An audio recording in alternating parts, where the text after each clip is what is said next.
ബംഗാളികളെയോ എസ്രയേലിൽ ചോദിക്കുന്ന കർണാടകക്കാരനെയോ തുടങ്ങിയ എല്ലാവരെയും ഒരൊറ്റ ഇന്ത്യ എന്ന് പറയുന്ന ആവേശത്തിൽ ഒരുമിച്ച് കൂട്ടിക്കൊണ്ട് ആ ഒരു മുത്തുമാലയിലെ മുത്തുമണികളായി പുറത്തിറക്കാൻ കാന്തപുരം ഉസ്താദിന്റെ ഇന്നലകളുടെ പ്രവർത്തനം കണ്ടുകൊണ്ട് കണ്ണുതള്ളിയ നമ്മുടെ അയൽനാട്ടിലെ പ്രവർത്തകന്മാരും മനുഷ്യന്മാരും ബഹുമാനപ്പെട്ട കാന്തപുരം ഉസ്താദിനോട് നിറക്കണ്ണുകളോടെ ഉസ്താദിനോട് ചോദിച്ച ഒരു ചോദ്യമാണ്. രണ്ടാം കേരള യാത്ര അവസാനിക്കുമ്പോൾ നമ്മുടെ എല്ലാവരുടെയും കർണപുടങ്ങളെ ഹസ്തമുളകിയ ഇന്നലകളുടെ ചരിത്രം അവരെല്ലാവരും ഏകസ്വരത്തിൽ ഉസ്താദിനോട് പറയുകയാണ്, പ്രിയപ്പെട്ട ഉസ്താദ്, ഞങ്ങളുടെ യാത്ര കേരളത്തിലെടുക്കാതെ ഞങ്ങളുടെ കർണാടകയിലേക്കും ഞങ്ങളുടെ തമിഴ്നാട്ടിലേക്കും കശ്മീരിലേക്കും അങ്ങ് നീട്ടിത്തരുമോ എന്നതിന്റെ ഫലമായി കശ്മീരിലെ മലമടക്കുകളെ ഇളക്കി മറിച്ചുകൊണ്ട് കാന്തപുരം ഉസ്താദ് നടത്തിയ കശ്മീർ യാത്രയും കർണാടകങ്ങളുടെ തെരുവീഥികളിലൂടെ കാന്തപുരം ഉസ്താദിന്റെ ഇടറാത്ത പതറാത്ത അവിടുത്തെ ദൃഢനിശ്ചയമുള്ള അവിടുത്തെ ഉറച്ച പാദങ്ങൾക്ക് പിറകിലുള്ള മനുഷ്യത്വത്തിന് വേണ്ടി സംസാരിക്കുകയും ആലോചിക്കുകയും ചെയ്യുന്ന മനുഷ്യന്മാരുടെ യാത്രയെല്ലാം നടന്നപ്പോ നമ്മുടെ ഇന്ത്യയിൽ നല്ല ചരിത്രങ്ങൾ കുറിക്കാൻ നമുക്ക് കഴിഞ്ഞിട്ടുണ്ട്. കൂടുതലായി പറയാൻ ഞാൻ ഈ സമയം വിനിയോഗിക്കുന്നില്ല.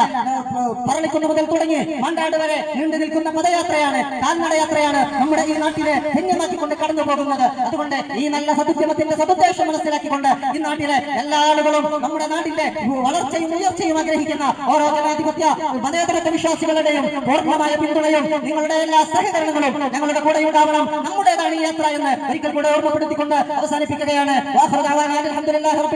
എന്റെ ശബ്ദം ശ്രമിച്ച പ്രിയപ്പെട്ട നാട്ടുകാർക്ക് ഒരായിരം നന്ദി അർപ്പിച്ചുകൊണ്ട് അസ്സലാമു അലൈക്കും വറഹ്മത്തുള്ളാഹി വബറകാതുഹു.